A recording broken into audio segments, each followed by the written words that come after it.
안녕하세요. 문화캐스터 레몬입니다. 오늘 함께 볼 작품은 1941년에 발표된 최명익 작가의 장사미사입니다. 장사미사는 장 씨의 셋째 아들과 이 씨의 넷째 아들, 이런 뜻의 사자성어인데요. 이름이나 신분이 특별하지 않은 평범한 사람들을 이르는 말이에요. 그러니 작품의 의미를 제목에서 먼저 찾아보자면 3등 열차를 타고 가면서 화자인 나가 기차 안에 탄 사람들의 모습을 그려냈다라고 이해하시면 될 것 같아요. 그러니 당연히 1인칭 관찰자 시점이 되겠죠? 우리도 기차 안을 한번 들여다볼까요? 관찰자인 나는 기차칸 한쪽 끝 출입구 바로 안쪽에 앉았습니다. 짐 정리를 하고 나니까 담배를 한 대 태울 여유가 생겼네요. 기차에서 담배를요? 네, 예전에는 기차 3등 칸에서 담배도 피우고 침도 뱉고 그랬답니다. 사람이 긴장을 했다가 자리를 잡고 좀 여유가 생기면 자신의 오래된 버릇, 그러니까 본색이 드러나곤 하죠. 농촌 젊은이 하나가 이 통로에 서 있는 젊은이였는데요. 그만 자신의 버릇을 드러내다가 실수를 하고 맙니다.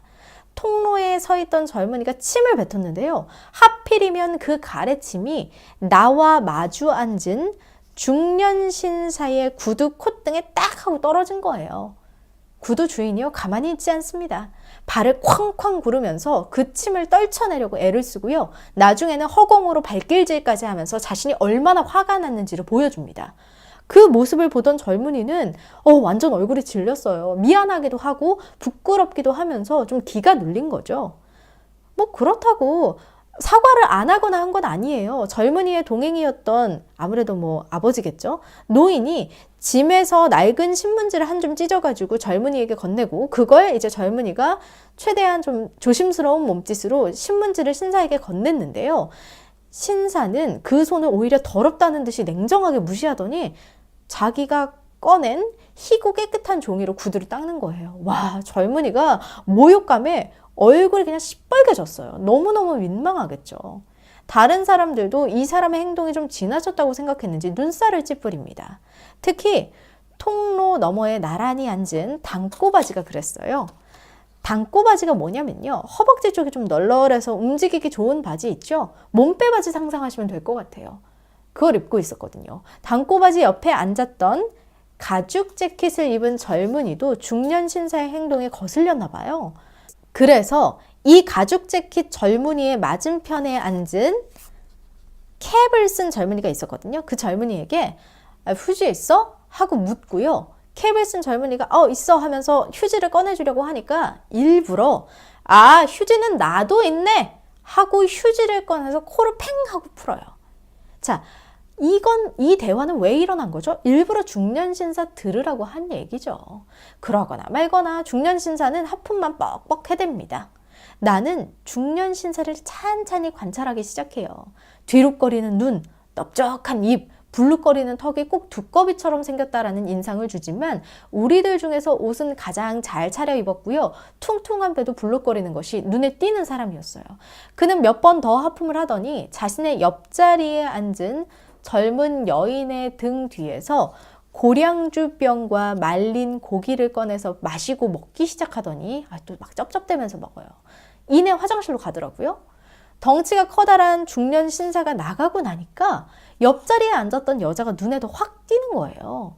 회색 외투를 어깨에 걸치고 파마 머리를 쓸어 넘기는 그녀의 맞은편에는 자줏빛 저고리를 입은 촌사람으로 보이는 권녀가 앉아 있습니다. 여기서 권녀는 그 여자라는 한자어의 뜻이니까요. 이름으로 착각하지 마세요. 이름이 아닙니다.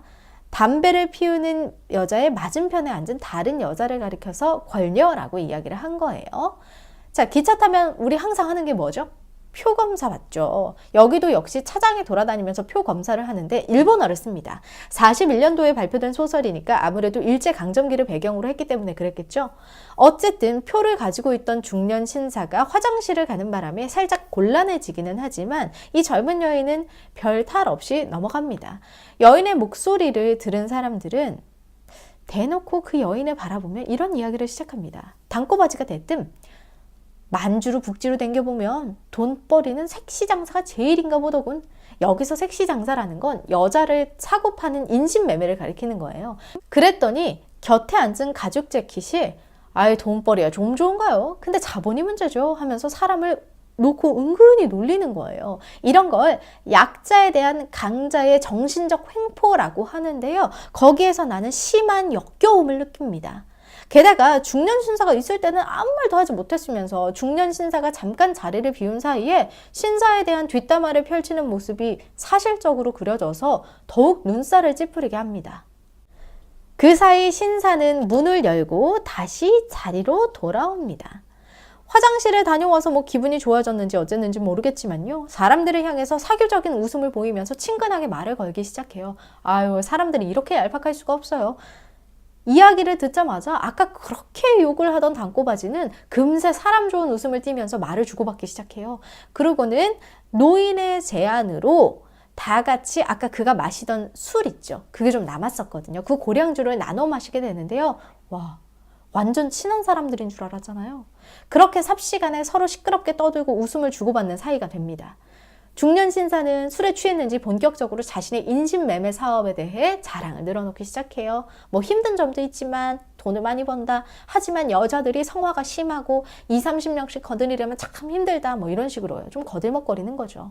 지금 옆에 앉은 여자도 남자와 도망을 쳐서 만주를 다 뒤졌고 이제야 잡아서 오는 길이래요. 그러면서 여자를 향해 주먹을 들어 때리는 신용을 하다가 혼자서 주먹을 거두고 킬킬거리며 웃습니다. 그를 따라서 다른 사람들도 한마디씩 하면서 여자를 정신적으로 학대를 해요. 아유, 나도 섹시가 따라주는 술을 마시고 싶다든지 뭐 진짜 사랑하는 사람에게 갔다가 잡혀오는 거면 혀라도 깨물고 죽지 왜 따라왔겠어? 진짜 사랑도 안 한 거지? 뭐 이런 식으로 얘기를 한다든지 천하의 갈보, 갈보라는 건 여기서 창녀를 의미하는데요. 그러니까 천하의 창녀라고 욕을 하는 등 이야기는 이 두 젊은이가 다음 역에서 내릴 때까지 계속됩니다.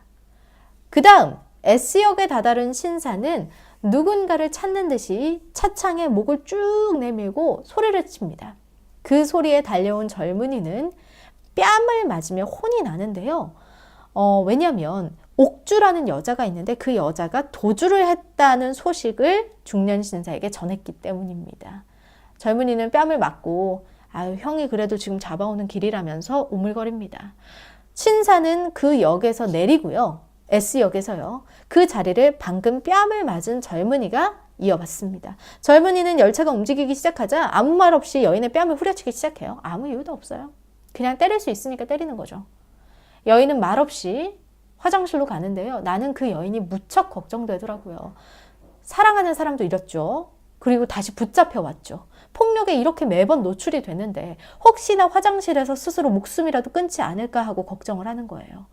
그런데 웬걸 여인은 화장을 고치고 생기 있는 모습으로 돌아왔습니다. 그리고 얘기해요.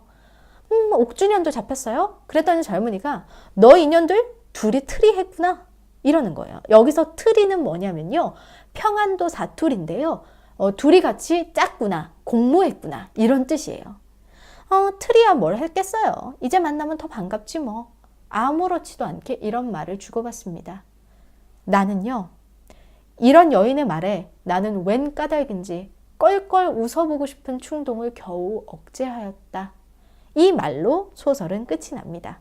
소설 속 화자인 나는 특별한 사건이나 갈등도 없이 흘러가는 기찻간 안의 일상을 관찰하고 느끼는 바를 이야기하고 있는데요. 작고 큰 문제가 있지만 그걸 보고 괴롭히고 찔낄거리거나 입을 다물거나 나를 포함한 이 기찻간의 모두가 장삼이사 보통 인간들일 뿐 그 이상도 그 이하도 아니었다. 이 소설은 그렇게 이해하시면 될 것 같아요. 최명익 작가의 장삼이사 여기까지였고요. 지금까지 문화캐스터 레몬이었습니다.